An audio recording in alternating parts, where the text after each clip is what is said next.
அனைத்து உரிமை குரல் நண்பர்களுக்கும் வணக்கம். சீமானுடைய சபதம் 26 தேர்தலில் நிச்சயமாக வெற்றியடையும். ரவீந்திரன் துரைசாமி பேட்டி. இது குறித்த இந்த வீடியோவில் முழுமையாக பார்க்க போகிறோம். வாங்க பார்க்கலாம்.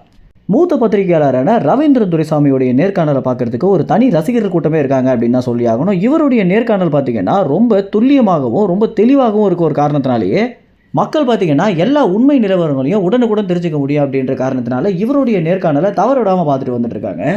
அது மட்டும் இல்லாமல் நாம் தமிழர் கட்சியுடைய நிர்வாகிகள் இவரை பெரிதளவில் மதிக்கிறதுக்கு முதல் முக்கிய காரணமே என்ன அப்படின்னா, ஒரு 2013 2015 காலகட்டத்திலிருந்து ரவீந்திரன் துரைசாமி பார்த்தீங்கன்னா நாம் தமிழர் கட்சியை மிச்ச ஊடகங்கள்லாம் ரொம்பவே அவமதிக்கும் போது நாம் தமிழர் கட்சியும் மக்கள் இடத்துல வளர்ந்துட்டு இருக்காங்க அப்படின்றத தெளிவாக எடுத்துரைத்த ஒரு நபரே ரவீந்திரன் துரைசாமி தான். அப்படின்ற காரணத்தினால நாம் தமிழர் கட்சியுடைய நிர்வாகிகள் பார்த்தீங்கன்னா இவர் மேல எண்ணற்ற மரியாதை வச்சுட்டு வந்துட்டு இருக்காங்க.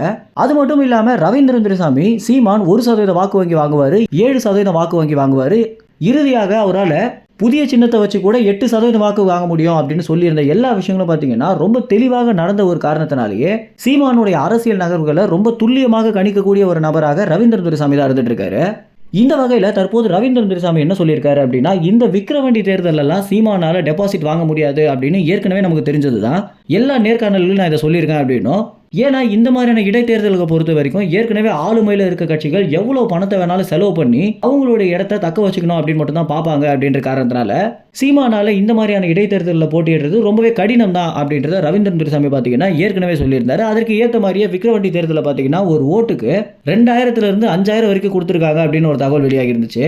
இப்படி இருக்கும்போது ரவீந்திரன் துரைசாமி என்ன சொல்லியிருக்காரு அப்படின்னா, நடக்க போற 26 தேர்தல் தான் ரொம்ப முக்கியமான ஒரு தேர்தல், வரலாற்றையே மாற்ற போற தேர்தல் அப்படின்னு சொல்லியிருக்காரு. சீமானுடைய சபதமே என்ன அப்படின்னா 1 கோடி வாக்கு வாங்கணும் அப்படின்றதா தான் இருக்கு. அதை நோக்கி தான் ஒரு பயணமும் பண்ணிட்டு இருக்காரு. அப்படின்னும் 26 தேர்தலில் ஒரு சரியாக இதே கோணத்தில் போயிட்டு இருந்தாரு அப்படின்னா நிச்சயமாக 1 கோடி வாக்கை வாங்கி நாம் தமிழர் கட்சி 15% வாக்கு வங்கிக்கு உயர்வாங்க அப்படின்றத ரவீந்திரன் துரைசாமி சொல்லக்கூடிய தகவலாக இருக்கு. இதே தகவலை தான் பார்த்தீங்கன்னா பாண்டேவும் அவருடைய சாணக்கியா சேனல்ல சில ஆதாரங்களோட வெளியிட்டிருக்காரு. அதாவது எந்தெந்த பகுதிகளை சீமானுக்கு முன்பை விட ஆளுமை அதிகரிச்சிருக்கு அப்படின்ற நிறைய ஆதாரங்களை திரட்டி வீடியோவில் இணைச்சிருக்காரு. அந்த வீடியோவை எங்களால் ஒரு சில காப்பிரைட்ஸ் காரணங்களால் இணைக்க முடியல. நீங்கள் அந்த வீடியோ பார்க்கணும் அப்படின்னு நினைச்சீங்கன்னா யூடியூப்ல போயிட்டு பாண்டேவுடைய ரீசென்ட் வீடியோ அப்படின்னு போட்டாலே பார்க்க முடியும். ரவீந்திரன் துரைசாமியுடைய வீடியோ பார்க்கணும் அப்படின்னா முதல் கமெண்ட்ல பார்த்தீங்கன்னா அந்த வீடியோவுடைய லிங்கை நாங்கள் இணைச்சு வர்றோம். இந்த ஒரு தகவல் குறித்து என்ன நினைக்கிறீங்க அப்படின்ற உங்க கருத்துக்களை கமெண்ட்ஸ்ல தெரிவிங்க. நன்றி, வணக்கம்.